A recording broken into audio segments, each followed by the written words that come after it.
Hello friends, आ गए हम एक और डिज़ाइनर केक बनाने के लिए। तो ये केक हम तैयार करने वाले हैं। ये है कैंडीलैंड केक।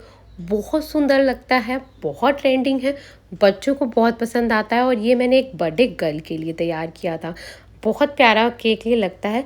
तो इसका प्रोसेस चलो देखते हैं कैसे ये बनता है। और पूरी वीडियो तो नहीं शेयर कर पाई मैं, कुछ चीज़ें इसके अंदर मिसिंग है, बट हाँ मैक्सिमम मैंने आपके साथ शेयर करने की कोशिश की है।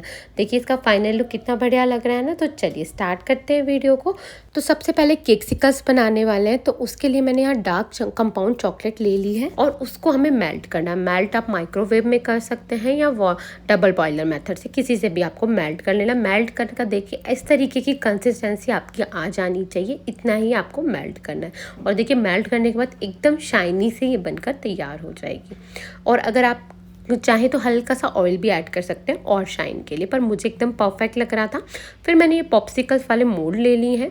मोल्ड में आपको ये चॉकलेट को ऐड कर देना है। तो यहाँ मैं 3 पॉप्सिकल्स बनाऊंगी। वैसे मुझे ज़रूरत 2 की ही थी, लेकिन मैंने एक एक्स्ट्रा बना ली सेफ साइड। मान लीजिए कोई ब्रेक हो जाए, कुछ प्रॉब्लम हो जाए, तो इसलिए मैं 3 बना के चली हूँ। अब इनको इस बैटर को डालने के बाद, मतलब चॉकलेट को डालने के बाद, इसको चारों तरफ आपको अप्लाई कर देना है इस तरीके से, ताकि ये एकदम से ब्रेक ना हो। अगर हम इसके अंदर और चीज़ें भी फिल करेंगे और निकालेंगे तो ब्रेक ना हो। तो कॉर्नर्स आपको ले लेना है, वॉल वाले जो कॉर्नर है वो भी आपको लेके चलने हैं। देखिए इस तरीके से। और एक्स्ट्रा जो पार्ट है, मतलब वो एक्स्ट्रा जो चॉकलेट है, उसे इस तरीके से निकाल देंगे। फिर इसे रख देंगे 5 से 7 मिनट के लिए फ्रीज़ में। मैं तो फ्रीज़ में रख देती हूँ सेट होने के लिए। अब तब तक यहाँ मैंने एक स्पॉन्ज ले लिया, चॉकलेट स्पॉन्ज लिया है। वो अलग से पहले ही बेक करके रखा हुआ था। और आपके पास अगर कोई पड़ा हुआ है, मतलब रखा हुआ है ऑलरेडी, तो आप वो भी ले सकते हैं। और उसको अच्छे से तोड़ लेंगे छोटे छोटे पीसेस में, और उसके अंदर हम मिलाएंगे चॉकलेट गनाश। तो मैंने यहाँ 3 से 4 चम्मच चॉकलेट गनाश डाला है और इसको अच्छे से मिक्स कर लेंगे। मतलब एक डो की फॉर्म में आपको इसको ले आना, जैसे हम आटा लगाते हैं उसी तरीके से। देखिए इसी तरीके से आपको आटा लगा लेना है। तो ये एक बनकर तैयार हो जाएगा, बिल्कुल आटे की तरह एक फॉर्म बन जाएगा। देखिए अब इसको एक एक पार्ट को लेना है और आपको जितनी बड़ी आपकी पॉप्सिकल्स है उस अकॉर्डिंग इसको फोल्ड आउट कर लेना है, मतलब मोड़ लेना है उतने ही। देखिए इस तरीके से आपको कर लेना है पॉप्सिकल के बराबर, और इनको भी रख देना है। अब जब तक मैं ले आऊँगी, साथ में मैंने देखिए ये 2 और बनाए थे चॉकलेट वाले राउंड राउंड, और इसको चॉकलेट में डिप करा है। डिप करने के बाद मतलब मेल्टेड चॉकलेट में, और ऊपर से स्प्रिंकल ऐड कर दिए हैं। तो ये भी एक परफेक्ट सी चॉकलेट बनकर तैयार हो गई है। बहुत टेस्टी लगती है खाने में, अंदर एकदम स्पॉन्ज आता है, बाहर एकदम चॉकलेट की लेयर होती है। और ऊपर से मैंने देखिए स्प्रिंकल्स लगा लिए। तो इस तरीके से 2 ही एक्स्ट्रा तैयार करके रख लिए, जो मैंने सॉफ्टी में लगाने वाली हूँ, यानी कि जो आइसक्रीम कोन है उसमें फिल करूँगी ये। अब इसको क्या करना है, मोड़ लिया है मैं फ्रीज से। अब ये जो हमने बना कर रखे हुए थे वो इसके अंदर प्लेस कर देंगे और फैला देंगे अच्छे से, ताकि कहीं भी जगह पर खाली, मतलब खाली वाला पोर्शन नहीं रहना चाहिए। तो अच्छे से फैला देना है इसके अंदर। देखिए अच्छे से प्लेस कर दिए इसके अंदर तीनों ही मैंने। अब इसको भी आपको 5 से 7 मिनट के लिए फ्रीज़ में रखना है, ताकि ये भी अच्छे से सेट हो जाए इसके अंदर। नहीं तो आप चाहें तो डायरेक्ट भी कर सकते हैं, पर मैंने तो इसको फ्रीज़ में रखा था थोड़ी देर के लिए। फ्रीज़ में रखने से पहले उसके बाद मैंने ये चॉकलेट्स और बना ली हैं। तो ये चॉकलेट वाइट चॉकलेट्स बनाने वाली हूँ। तो यहाँ पे मैंने जो वाइट कंपाउंड है उसे मेल्ट कर लिया है। और चॉकलेट मोल्ड आपको बहुत ज़रूरी है अगर आप कोई भी चॉकलेट्स आप बनाने वाले हैं। तो ये मोल्ड मेरे पास रखे हुए थे, छोटे छोटे चॉकलेट्स मुझे बनानी थी। तो 4 से 5 मैंने छोटे छोटे चॉकलेट्स मैंने बनाकर तैयार कर लिए। अब इसको डालने के बाद इसको अच्छे से इस तरीके से रखेंगे, ताकि क्या होता है वो इवनली चारों तरफ फैल जाती है। और फिर इसे फ्रीज में सेट होने के लिए रख देंगे। कॉर्नर्स पे जो एक्स्ट्रा चॉकलेट है उसे हटा लेंगे, ताकि वो आएगी नहीं, जब हम निकालेंगे तो अच्छी लगेगी, लुक अच्छा लगेगा। तो उसको हटा लेना है। उसको भी रख दिया मैंने फ्रीज में सेट होने के लिए। और यहाँ पे इस चॉकलेट में अब मैं ऊपर से वापस चॉकलेट लगा रही हूँ, ब्लैक वाली, मतलब डार्क वाली। तो जो हमने फ्रीज में सेट होने के लिए रखा था 5 से 7 मिनट के लिए, उसके बाद मेल्टेड चॉकलेट इस पर भी अप्लाई करनी है। इवन लेयर लगानी है चारों तरफ अच्छे से।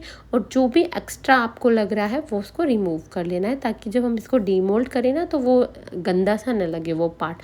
और अगर कोई बात नहीं, अगर है भी जाता है ना, तो डीमोल्ड के बाद आप इसको नाइफ से कट भी कर सकते हैं।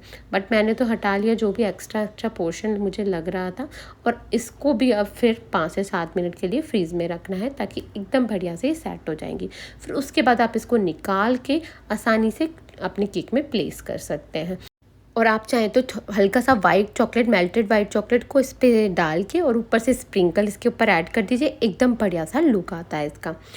अब यहाँ पे 2 स्पॉन्ज मैंने ले लिए, वनीला फ्लेवर के स्पॉन्ज है। 6 इंच के केक टिन में मैंने इनको बेक किया है अच्छे से।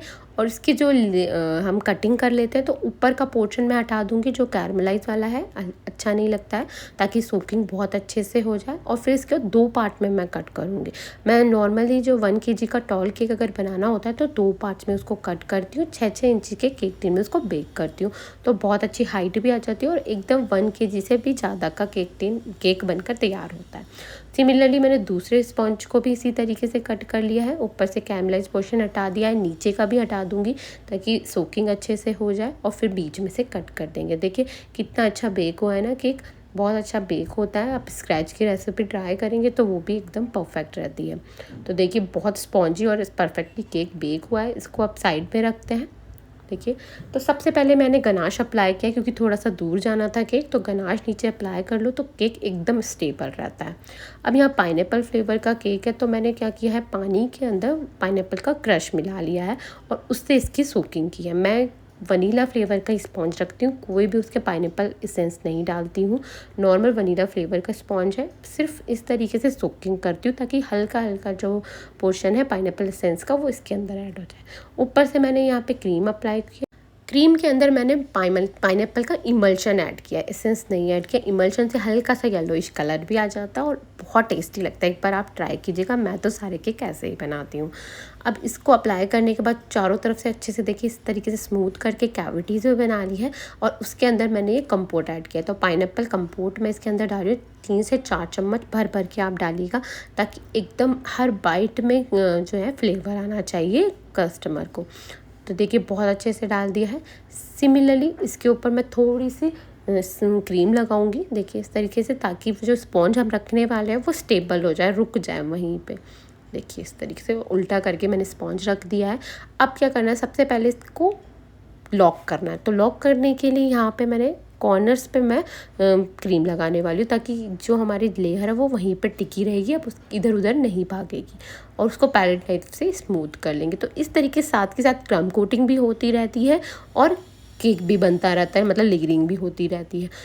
अब इसको अच्छे से मॉइस्ट करेंगे, तो मॉइस्ट करने के लिए वही मैंने वाटर लिया है, वही उससे अच्छे से मॉइस्ट कर देंगे। फिर सिमिलरली वही क्रीम अप्लाई करनी है हमें।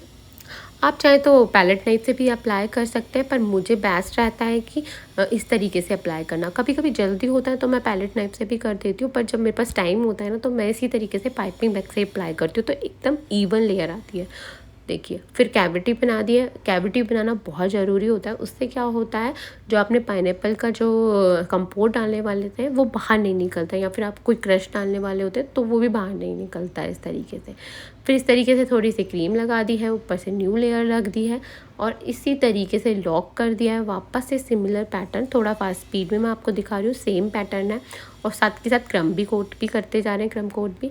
फिर वापस से मैंने इसको अच्छे से मॉइस्ट कर लिया। मॉइस्ट करना बहुत ज़रूरी है फ्रेंड्स, उसी से केक में बहुत अच्छा फ्लेवर आता है और एकदम सॉफ्ट बन के तैयार होता है। फिर वापस क्रीम अप्लाई कर दी है। देखिए ऐसे करके मैंने 3 लेयर्स अभी लगा चुकी हूँ, 4 लेयर लगानी है मुझे। तो 1 केजी केक के लिए मैं इसी तरीके से करती हूँ। जब हाइटेड चाहिए, अगर नॉर्मल ब्रॉड केक चाहिए तो फिर मैं 7 इंच के केक टिन में बेक कर लेती हूँ। देखिए तो इस तरीके से देखिए कर लिया है। वापस कैविटी बनाकर लास्ट बची हुई कंपोट भी मैंने इसके ऊपर ऐड कर दिया। देखिए कितने बढ़िया से खूब सारा मैंने भर भर के इसके अंदर कंपोट ऐड किया, ताकि टेस्ट एकदम परफेक्टली है।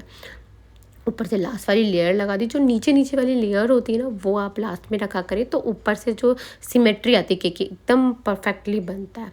अब इसको बहुत अच्छे से सील कर दिया है चारों तरफ से। इसको भी अच्छे से सोक कर लेंगे पानी से।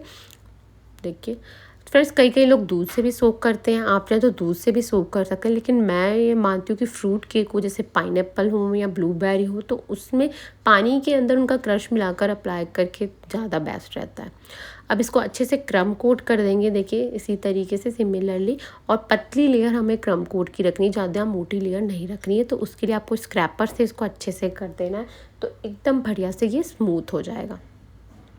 अब क्रम कोट करने के बाद मैं तो क्या करती हूँ, 10 से 15 मिनट के लिए सेट करती हूँ जब टाइम होता है तो। अगर टाइम नहीं होता तो तुरंत कर देती हूँ, पर मैंने इसको सेट किया 10 से 15 मिनट के लिए।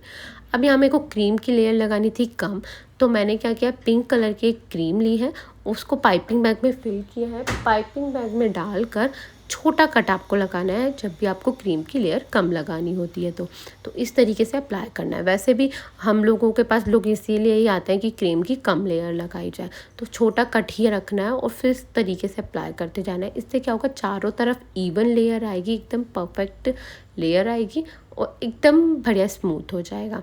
अगर आप पैलेट नाइफ से लगाएंगे ना तो कहीं ज़्यादा लग जाती है, कहीं कम लग जाती है, तो फिर आप उसको जब स्क्रैपर से करने लगते हैं ना तो क्या होता है, केक दिखने लगता है, कहीं से दिखने लगता है, कहीं से नहीं दिखता है, वो दिक्कत आती है। तो इस तरीके से एकदम स्मूथ बनता है, कहीं भी कोई दिक्कत नहीं आती है। अब क्रीम अप्लाई करने के बाद आपको क्या करना है, सबसे पहले ऊपर से इसको अच्छे से स्मूथ करना है पैलेट नाइफ से। देखिए इतना, और इसकी जो एक्स्ट्रा पार्ट है वो बाहर निकाल देना है। तो देखिए इस तरीके से घुमाते हुए करेंगे ना तो जो एक्स्ट्रा पार्ट है वो बाहर निकल जाएगा। फिर नीचे से आप स्क्रैपर से इसको अच्छे से स्मूथ कर लीजिए। तो स्मूथ करने के लिए हल्के हाथों से आपको स्मूथ करना है और एक्स्ट्रा जो भी क्रीम है वो बाहर निकलती चली जाएगी ऑटोमेटिकली। देखिए, और अगर आपको लग रहा है कि क्रीम रफ़ हो रही है, ड्राई हो रही है, तो आप हल्का सा पानी का स्प्रे भी कर सकते हैं। अब इसकी शार्प एज बना लेते हैं। तो शार्प एज के लिए वही पैलेट नाइफ को ऊपर से हल्के हाथों से अंदर की तरफ लाना है, ऊपर से हल्के हाथों से अंदर की तरफ। देखिए इस तरीके से आपको शार्प एज बना लेनी है, एकदम बढ़िया स्मूथ हो जाएगा। और फिर पैलेट नाइफ को हल्के हाथों से चलाते हुए एकदम परफेक्ट फिनिश आ जाएगी ऊपर से। अब टॉल केक में कभी कभी क्या प्रॉब्लम होती है, कहीं से हमारा केक इधर की तरफ झुक जाता है, कहीं इधर हो जाता है। अगर आपको ऐसी प्रॉब्लम आती है ना तो आप OHP शीट से इसको लॉक करके भी रख सकते हैं थोड़ी देर के लिए, तो एकदम सीधा बनेगा आपका सटीक। ये मैंने आपको कप वाला जो केक बताया उसमें बताई है ये टेक्निक, तो आप वो चेकआउट कर सकते हैं। मुझे बाहर की तरफ लैवेंडर शेड चाहिए था, तो मैंने क्या किया, थोड़ा सा कलर चारों तरफ लगा दिया हाथ से डॉट डॉट करके और फिर स्क्रैपर चला दिया, तो एकदम परफेक्ट आ गया है। इस ऐसे अगर कुछ शेडेड इफेक्ट चाहिए होता है ना तो पूरी क्रीम में अप्लाई ना करके कलर को आप इस तरीके से भी कलर को अप्लाई कर सकते हैं। उससे डार्क कलर भी क्रिएट हो जाता है और बढ़िया परफेक्ट लुक भी आ जाता है। तो मेरी आधी क्रीम पिंक हो गई, आधी लेवेंडर पर्पल टाइप की हो गई और शेडेड इफेक्ट भी आ गया। उसको अच्छे से स्मूथ कर लिया। देखिए अब बात वापस क्लीनिंग कर लेते हैं। क्लीनिंग करना बहुत ज़रूरी है केक बनाने के बाद, तभी उसका लुक एकदम से निखर के आता है। ये बढ़िया से बहुत क्लीन हो गया। अब मुझे इस पे ड्रिप्स बनानी है, तो ड्रिप्स मैंने चॉकलेट गनाश बनाया था, वाइट चॉकलेट वाला गनाश, उसमें थोड़ा सा पिंक कलर को ऐड करके मैंने ये ड्रिप्स बना दी हैं। साथ ही मैंने फॉन्डेंट से ये 10 मुझे नंबर लिखना था तो फॉन्डेंट से ही बनाया है, वो इस पे प्लेस कर दिया। कुछ चॉकलेट इस तरीके की भी बनाई थी, वाइट चॉकलेट से बनाई थी। वाइट चॉकलेट में मैंने पिंक कलर ऐड करके इस तरीके की चॉकलेट्स बना ली थी, राउंड राउंड वाली। देखिए, और उसके बीच में मैंने स्टिक्स रख दी थी ताकि वो उससे स्टेबल हो जाए।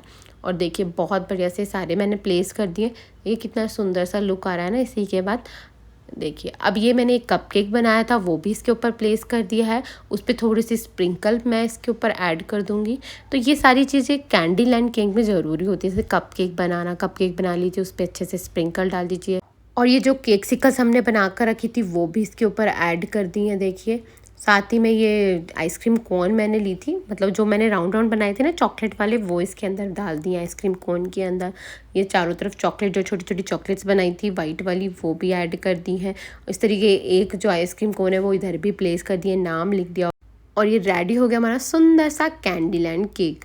देखिए बहुत प्यारा लग रहा है ना। तो कुछ कुछ चॉकलेट्स मैं आपको बता पाई हूँ, उसके अंदर कुछ कुछ चॉकलेट्स रह गई हैं, वो भी कभी किसी वीडियो में कवर कर लेंगे।